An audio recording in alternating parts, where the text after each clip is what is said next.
Alors, bonjour à tous. On va passer ici en vue donc, les exercices à partir de la page 30 jusqu'à la page 36. Alors, je suppose que vous avez pris connaissance de ce que donc, le grand-père a constitué comme portefeuille de titres pour vous. Donc, il vous explique tout ça dans une lettre qu'il vous a écrite. Et puis ensuite, on vous pose donc quelques questions.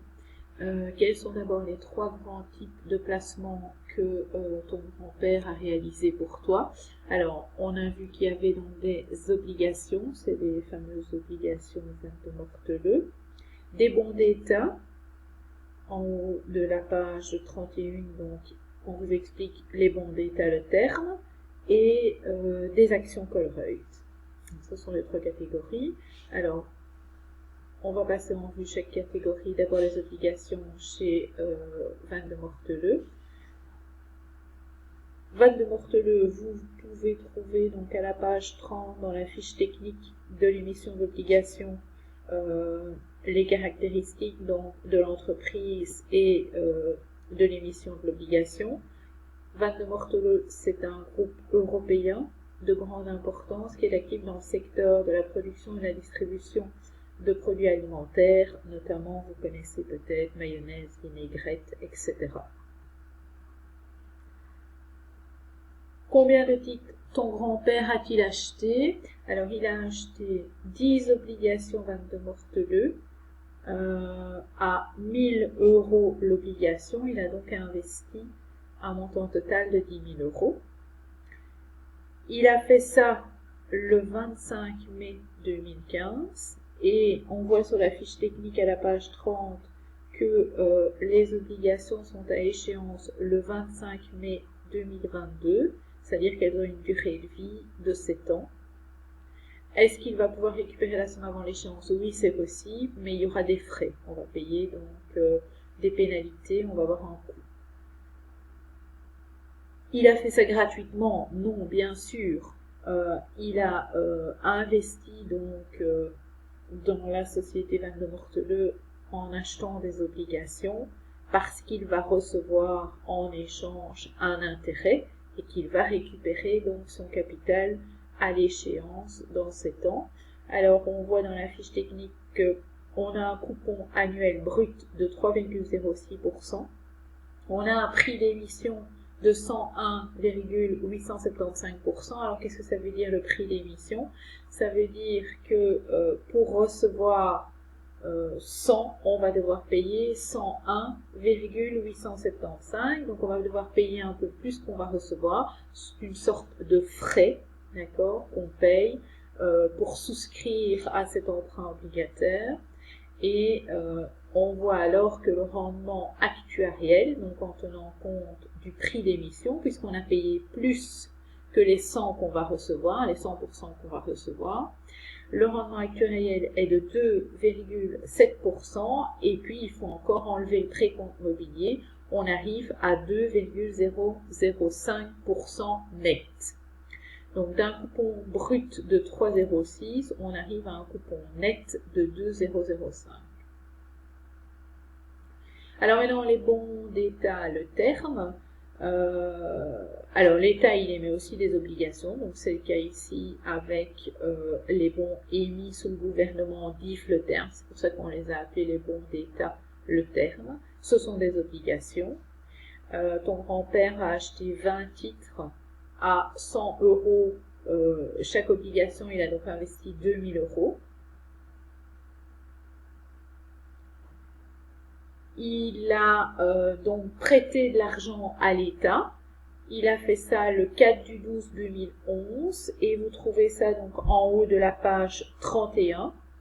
Vous avez les caractéristiques de l'obligation qui sont indiquées. À échéance le 4 du 12 2016, donc ce sont des emprunts obligataires d'une durée de 5 ans. On ne peut pas les récupérer avant l'échéance, il faut les laisser placer. Et il n'a pas fait ça gratuitement non plus, bien sûr, puisque c'est indiqué qu'il va toucher un intérêt annuel de 4% moins le précompte. Et enfin, il a investi pour vous également des actions chez Colruyt. Vous connaissez sans doute donc les supermarchés, les magasins Colruyt. Il a investi 10 actions. Vous trouvez ça également à la page 31. Donc, il a acheté 10 actions.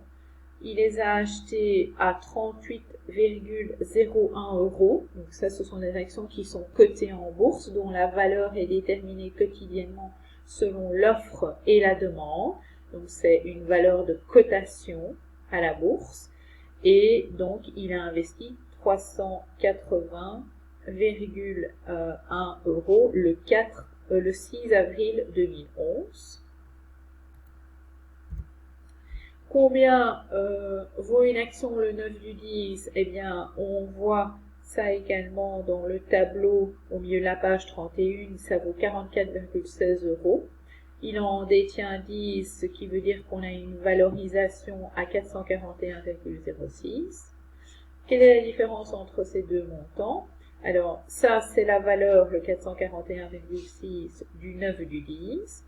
Et les 380,1, c'est la valeur quand il a acheté les actions, c'est-à-dire la valeur qu'il a payée, le prix qu'il a payé pour les acquérir. 380,1, on a une différence de 61,5 et on appelle cette différence une plus-value.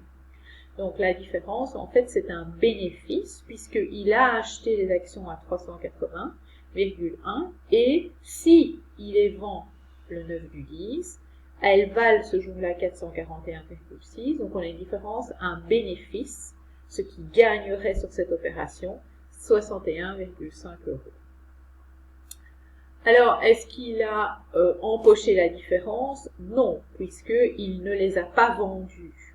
Donc, elles sont toujours dans ton portefeuille de titres, donc il ne les a pas vendues en bourse, donc il n'a pas en fait empoché le bénéfice, la plus-value.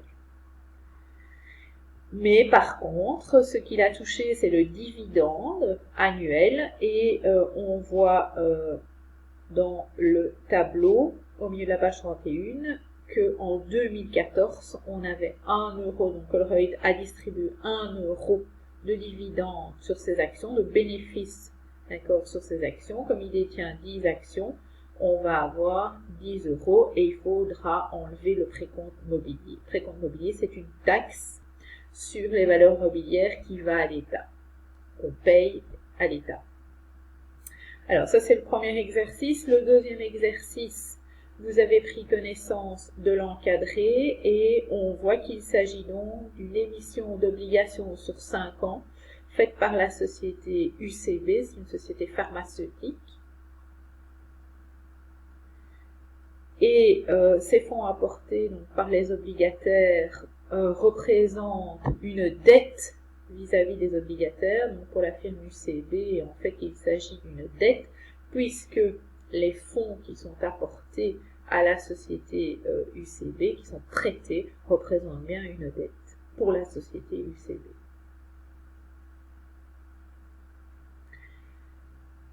Alors, si on avait acheté une obligation UCB à 1000 euros, qu'est-ce qu'on aurait eu comme intérêt? On voit donc dans l'encadré qu'on a un pourcentage donc, de 5,75% fois 1000 euros qui est le prix donc d'une obligation. On va avoir 57,5 euros par obligation et là aussi il ne faut pas oublier d'enlever le précompte. Alors, on va être remboursé de combien et quand? On va être remboursé de 1000 euros, ça c'est le montant de l'obligation. On va avoir en plus, pendant 5 ans, chaque année, l'intérêt de 5,75%. Donc, 57,5 fois 5, on va avoir 287,5. Duquel il faut enlever 30% de précompte mobilier. Alors à l'heure actuelle, le précompte mobilier est de 30%. Ce qui veut dire que ça va faire 287 moins les 30%, ça fait 201,25, plus la valeur de l'obligation. Voilà en fait ici ce qu'on va réellement récupérer, c'est-à-dire chaque année l'intérêt net, plus à l'échéance les 1000 euros. Donc c'était une durée de 5 ans. Ça a démarré le 27 octobre 2009 et c'est parti pour 5 ans. Donc 5 ans après, on récupère le capital. Alors, déterminer le moyen de financement le mieux adapté dans ces cas-ci. Si une entreprise cherche des capitaux importants afin de s'agrandir, le mieux pour elle, c'est de faire une augmentation de capital. La firme qui doit renouveler une partie de son matériel roulant. Si elle a des bénéfices reportés, elle peut envisager, suffisant en tout cas pour financer son matériel roulant, elle peut envisager l'autofinancement. Si pas, elle devra avoir recours à l'emprunt obligataire. L'entreprise qui veut financer le crédit qu'elle accorde à ses clients, emprunt obligataire ou émission d'obligation. Et l'entreprise qui souhaite acheter de nouvelles machines, là aussi, si elle a suffisamment de bénéfices reportés, elle peut envisager l'autofinancement. Si pas, elle devra avoir recours à l'emprunt bancaire. L'autofinancement a comme avantage de préserver l'indépendance de l'entreprise. C'est vrai, ça va permettre à l'entreprise de garder donc toute son autonomie puisqu'elle va se financer sur ses fonds propres. Elle ne demande donc rien à personne. Une entreprise en besoin de financement a intérêt à privilégier l'emprunt bancaire à l'augmentation de capital si elle veut éviter la dissolution du capital. On dit plutôt dilution du capital. Alors, c'est vrai aussi, d'accord, en ayant recours à l'emprunt bancaire, elle va s'adresser à sa banque. En ayant recours à l'augmentation de capital, elle va faire appel donc à de nouveaux associés ou aux actionnaires actuels, mais en tout cas, elle va, ce qu'on appelle, diluer son capital. Elle va mettre du capital, une partie de sa propriété, dans les mains d'autres actionnaires, d'autres associés. L'autofinancement dépend de la politique de distribution des bénéfices. Oui, tout à fait, puisque pour faire de l'autofinancement, il faut qu'on puisse disposer des bénéfices reportés et il faut évidemment pas tout distribuer. Si on distribue tous les bénéfices, on ne saura pas les utiliser dans l'autofinancement. L'acheteur d'une obligation devient copropriétaire de l'entreprise émettrice, c'est faux. C'est pas l'acheteur d'une obligation, c'est l'acheteur d'une action qui devient copropriétaire. Et l'emprunt obligataire et l'emprunt bancaire ont ceci en commun, que le remboursement du capital prêté se fait en une seule fois à l'échéance du contrat. Alors, c'est faux, puisque l'emprunt obligataire, on va bien avoir un remboursement à l'échéance du contrat. Par contre, pour l'emprunt bancaire, on rembourse capital et intérêt dans la mensualité, en principe chaque mois.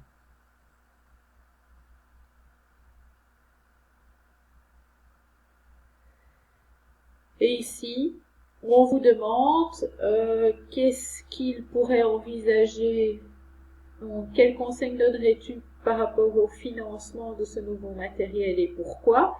Alors, il pourrait, Monsieur Clafouty, puisqu'il fait un bénéfice, on le dit, important, il pourra avoir recours à l'autofinancement. Il veut rester maître à bord en plus, donc l'autofinancement c'est parfait pour ça, il pourra continuer à prendre toutes les décisions. Il ne devrait en principe pas choisir l'augmentation de capital, parce qu'en émettant de nouvelles actions, il va provoquer la dilution de son capital, donc il va donner une partie de sa propriété à de nouveaux actionnaires, à de nouveaux associés. Et il peut aussi envisager l'emprunt bancaire, mais là il devra évidemment prendre en compte le fait qu'il va avoir un intérêt à payer et remboursement du capital également. Voilà, ça c'est la correction. Si vous avez des questions, n'hésitez pas à me les envoyer via Smart School. Mon nom c'est de Bracquelaire, donc vous me trouverez en correspondance secondaire. Ne restez pas avec vos questions si vous en avez. N'hésitez pas à me contacter. Bon travail, au revoir.